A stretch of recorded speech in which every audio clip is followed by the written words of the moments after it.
युद्ध में गणित का एक साधारण नियम होता है, अगर दुश्मन तुमसे ज्यादा है तो पीछे हट जाओ, छुप जाओ और सही मौके का इंतजार करो। लेकिन भारतीय फौज की गणित किताबों से नहीं, जिगर से चलती। तारीख 14 दिसंबर 1971, जगह एयरफील्ड। आसमान में थे 6 खुखार पाकिस्तानी सेबर जेट और जमीन पर था सिर्फ एक भारतीय जाबाज, उसका छोटा सा नैट विमान। गणित कहता था मौत निश्चित है, लेकिन उस 26 साल के लड़के ने कहा मेरी उड़ान अभी बाकी है। दोस्तों, सनी देओल की फिल्म बॉर्डर आपने देखी है और अब बॉर्डर 2 की चर्चा जोरों पर है। लेकिन 1971 की वो जंग सिर्फ जमीन पर नहीं, आसमान में भी लड़ी गई और उस आसमान का सबसे चमकता सितारा था वो शख्स जिसे आज तक भारतीय वायुसेना का इकलौता परमवीर चक्र हासिल है। नमस्कार दोस्तों, मैं हूं जितेंद्र त्रिपाठी, आप देख रहे हैं द सैनिक डायरी। आज हम सुनेंगे उस हवा के बाजीगर की कहानी जिसने अकेले ही मौत के जबड़े में अपना प्लेन डाल दिया था। कहानी है फ्लाइंग ऑफिसर निर्मलजीत सिंह सेखों की। दिसंबर 1971 भारत और पाकिस्तान के बीच जंग छिड़ चुकी थी। पाकिस्तान का प्लान बहुत साफ था, कश्मीर को भारत से काट देना और इसके लिए सबसे ज़रूरी था श्रीनगर एयरफील्ड पर कब्जा करना या उसे तबाह कर देना। अगर श्रीनगर का रनवे टूट जाता तो भारतीय सेना को मदद नहीं मिल पाती और कश्मीर घाटी खतरे में पड़ जाती। पाकिस्तान अपने सबसे बेहतरीन पायलट्स और सबसे घातक विमानों को इस काम के लिए चुना था। पेशावर एयरबेस से उड़ने वाले पाकिस्तानी फाइटर जेट, जो सिर्फ एक ही आर्डर मिला था, श्रीनगर को नक्शे से मिटा दो। श्रीनगर की सुरक्षा की जिम्मेदारी थी भारतीय वायुसेना की नंबर 18 स्क्वाड्रन के पास, जिसे द फ्लाइंग बुलेट भी कहा जाता था। लेकिन यहाँ एक दिक्कत थी, श्रीनगर पहाड़ों से घिरा है, यहाँ रडार ठीक से काम नहीं करते। दुश्मन का जहाज कब पहाड़ के पीछे से निकलकर आपके सिर पर आ जाए पता नहीं चलता। एक ही चेतावनी सिस्टम था, पहाड़ की चोटी पर बैठा एक सिपाही जो दूरबीन से दुश्मन को देखे और फोन करके बताए, यानी जब तक खबर मिलती तब तक दुश्मन सिर पर होता था। लुधियाना का किसेवाल गांव, 17 जुलाई 1945 को यहाँ एक बच्चे का जन्म हुआ। नाम रखा गया निर्मलजीत। निर्मल के खून में ही फौज थी। उनके पिता वारंट ऑफिसर तरलोक सिंह सेखों खुद वायुसेना में थे। बचपन से ही निर्मल ने जहाज़ों की गर्जना सुनी थी। 6 फीट का लंबा कद, चौड़ा सीना और आंखों में एक अलग ही चमक। जब वे 1967 में वायुसेना में कमीशन्ड हुए तो उन्हें उनके साथी प्यार से ब्रदर बुलाते थे। वो स्वभाव के शांत थे, लेकिन जब वो कॉकपिट में बैठते थे तो उनसे ज़्यादा आक्रामक कोई नहीं था। किस्मत देखिए, 1971 की जंग में उनकी पोस्टिंग उसी स्क्वाड्रन में हुई जिसे श्रीनगर की हिफाजत करनी थी। शायद इतिहास को पता था कि उस दिन वहाँ इतिहास बनने वाला है। उस ऐतिहासिक लड़ाई पर जाने से पहले हमें उन मशीनों को समझना होगा जिनके भरोसे वो जंग लड़ी जा रही थी। पाकिस्तान के पास थे अमेरिका के दिए हुए F-86 सेबर जेट। ये उस समय के सबसे बेहतरीन लड़ाकू विमान थे, तेज, ताकतवर और भारी बमबारी करने में सक्षम। इनमें 6 मशीन गनें लगी थी और हवा में बहुत तेज मुड़ सकते थे। दूसरी तरफ हमारे पास था होलैंड नेट। यह विमान आकार में इतना छोटा था कि इसे हवा का जीप कहा जाता था। इसका कॉकपिट इतना तंग था कि पायलट हिल भी नहीं सकता था। इसमें न कोई रडार था, न कोई हाईटेक मिसाइल, लेकिन इसकी एक खासियत थी, यह बहुत हल्का था और हवा में कलाबाजी खाने में इसका कोई मुकाबला नहीं था। कागजों पर सेबर बहुत ताकतवर था, लेकिन मशीन से ज़्यादा मायने रखता है मशीन के अंदर बैठा आदमी, और उस दिन नेट के अंदर बैठा था निर्मलजीत सिंह सेखों। 14 दिसंबर की सुबह श्रीनगर में कड़ाके की ठंड थी। कोहरा इतना घना था कि 10 मीटर दूर देखना भी मुश्किल था। फ्लाइंग ऑफिसर निर्मलजीत सिंह सेखों और उनके senior flight lieutenant Gumman duty पर थे। वो दोनों अपने विमानों के पास रेडीनेस पर थे, मतलब आदेश मिलते ही 2 मिनट में उड़ना था। सुबह के 8 बजने वाले थे, सब कुछ शांत था। ठंड इतनी थी कि हाथ सुन्न हो रहे थे। तभी पहाड़ की चोटी पर बैठे सैनिक ने एक डरावनी आवाज़ सुनी। जेट इंजन की गूंज उसने तुरंत एयर ट्रैफिक कंट्रोल एटीसी को फोन मिलाया। दुश्मन के जहाज आ रहे हैं पेशावर की तरफ से, लेकिन तब तक बहुत देर हो चुकी थी।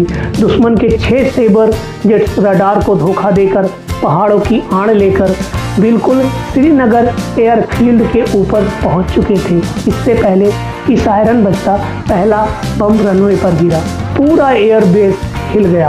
पाकिस्तानी पायलट्स का निशाना पक्का था। वे रनवे को निशाना बना रहे थे ताकि कोई भारतीय विमान उड़ न सके। धूल, धुआं और आग की लपटें, अफरा तफरी मची थी।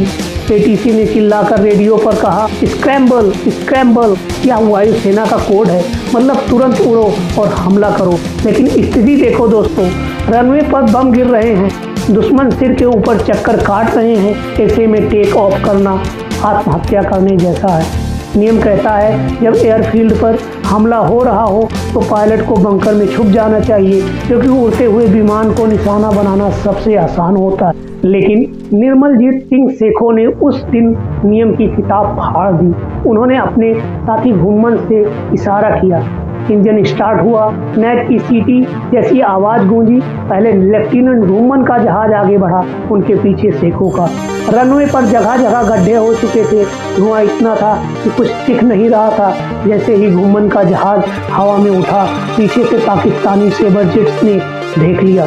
एक पाकिस्तानी पायलट ने रेडियो पर कहा, 2 Indians taking of, kill them. Ghumman तो बादलों में खो गए। सेखों का जहाज थोड़ा पीछे था।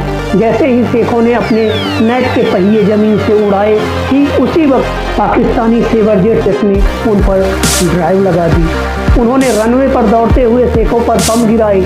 एक बम सेखों के जहाज के ठीक पीछे गिरा। धमाके से उनका छोटा सा जहाज हवा में उछल गया। धूल का एक बड़ा गुबार कॉकपिट के चारों तरफ छा गया। एटीसी में बैठे अफसरों की सांसें रुक गई। सबको लगा सेखों गए, लेकिन अगले ही पल उस धुएं को चीरते हुए एक छोटा सा चांदी जैसा चमकता विमान आसमान की तरफ सीधा ऊपर गया। वो निर्मलजीत सिंह सेखों थे। वे हवा में थे और अब शिकार शुरू होने वाला था।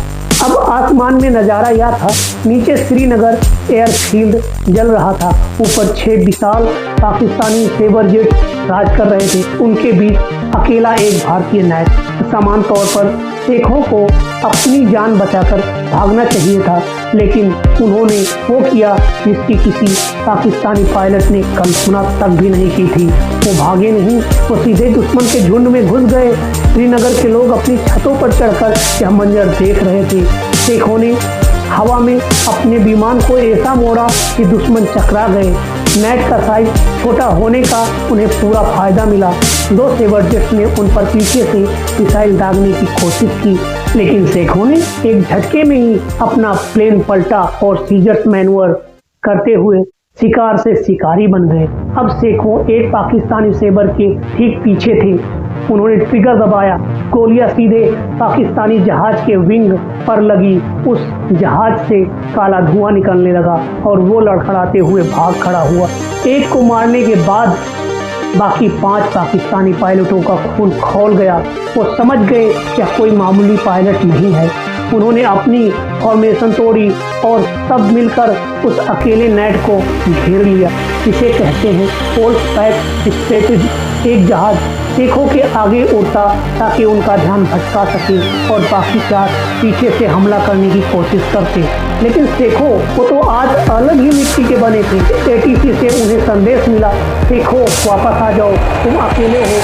लेकिन रेडियो पर सेखों की आवाज़ गूंजी, इससे डर नहीं सिर्फ जोश था।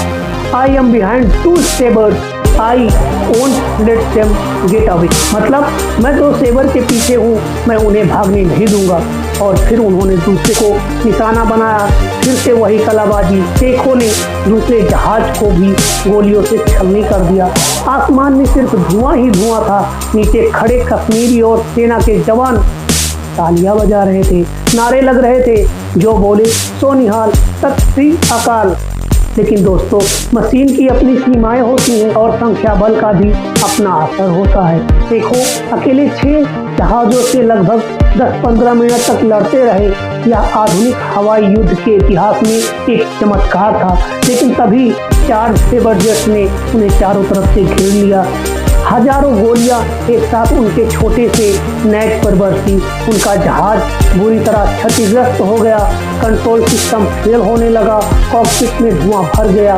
एटीसी ने आखिरी बार चिल्लाकर कहा, eject Nirmal, eject, get out now.